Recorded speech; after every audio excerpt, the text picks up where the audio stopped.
मिथिला के लोग पाक कला में निपुण होते हैं। तीज त्योहारों पर तो प्रायः हर घर में तरह तरह के पकवान बनते हैं। आम दिनों का भोजन भी सुस्वादु होता है। रंगों से मिथिलांचल के लोगों का खास लगाव है। कला प्रेमी ऐसे कि अपनी चित्रकारी में प्राकृतिक रंगों का ही उपयोग प्राचीन काल से करते आ रहे हैं। सुगंध प्रेमी भी हैं मिथिलावासी। प्रायः हर घर के अहाते में बेला, चमेली, कचनार, जूही, कनक, कटेली चंपा, रातरानी जैसे पुष्पों के पौधे मिल ही जाएंगे। एक दिन मिथिला नरेश अपनी पुष्पवाटिका में टहल रहे थे। उनके साथ थे उनके मंत्री। किसी कारणवश गोनू झा महाराज से मिलने आए तो महाराज ने उनको भी पुष्पवाटिका में ही बुला लिया। महाराज अपने मंत्री से कुछ बातें करते रहे, कुछ निर्देश देते रहे। गोनू झा उन दोनों के साथ टहलते रहे। मंत्री मन ही मन खुश हो रहा था कि महाराज गोनू झा को महत्व नहीं दे रहे हैं। मंत्री को निर्देश दे चुकने के बाद महाराज अचानक मंत्री से कहने लगे, मंत्री जी, इस पुष्पवाटिका में मैं जब कभी आता हूं तो मुग्ध हो जाता है। जिस पौधे के पास जाओ उसी पौधे से एक विशेष सुगंध का एहसास मन में भर जाता है। लेकिन मुझे इन सभी फूलों में गुलाब अधिक पसंद है। देखने में भी सुंदर और सुगंध ऐसी कि मलान मन को भी आनंदित कर दे। क्या ऐसा कोई उपाय है कि मैं जिस पौधे के पास जाऊं वहां से मुझे गुलाब की सुगंध ही मिले? मंत्री ने जब महाराज की बातें सुनी तो वह अवाक रह गया। उसकी समझ में नहीं आया कि वह महाराज को क्या उत्तर दे। भला कचनार से गुलाब की सुगंध कैसे आ सकती है? कोई भी फूल अपना ही सुवास देगा। महाराज को ये क्या सूझी? अचानक मंत्री को आई बला को टालने की तरकीब सूझ गई। उसने तुरंत महाराज से कहा, महाराज, गोनू झा के रहते हुए इस प्रश्न का उत्तर मैं दूं उचित नहीं लगता।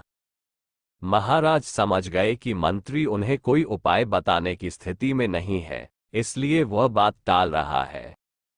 वे मन ही मन मुस्कुराए और फिर गोनू झा की ओर देखा। गोनू झा ने एक पल भी गंवाए बिना कहा, महाराज, शाम ढल रही है, आपको ठंड लग सकती है, मैं तुरंत आपका दुशाला लेकर आता हूं। और महाराज की स्वीकृति के बिना ही मुड़े और महल की ओर चले गए। महाराज मंत्री के साथ पुष्पवाटिका में टहलते रहे, जैसे पहले टहल रहे थे। थोड़ी ही देर में गोनू झा मंद मंद मुस्कुराते हुए वहां आए। महाराज के पास रुके और सम्मानपूर्वक दुशाला उनके कंधों पर फैलाकर डाल दिया। महाराज ने दुशाले के एक छोर को खुद सीने से लपेटते हुए दूसरे छोर को अपने कंधे पर रख लिया। उस समय महाराज गुलाबों के बीच ही थे, गुलाब की सुगंध से सराबोर। थोड़ी देर वहां टहलते रहे महाराज और उसके बाद दूसरे फूलों की ओर बढ़ते हुए उन्होंने गोनू झा से पूछा, पंडित जी, क्या कोई उपाय है कि मैं जिन फूलों के पास जाऊं उनसे गुलाब की सुगंध ही आए?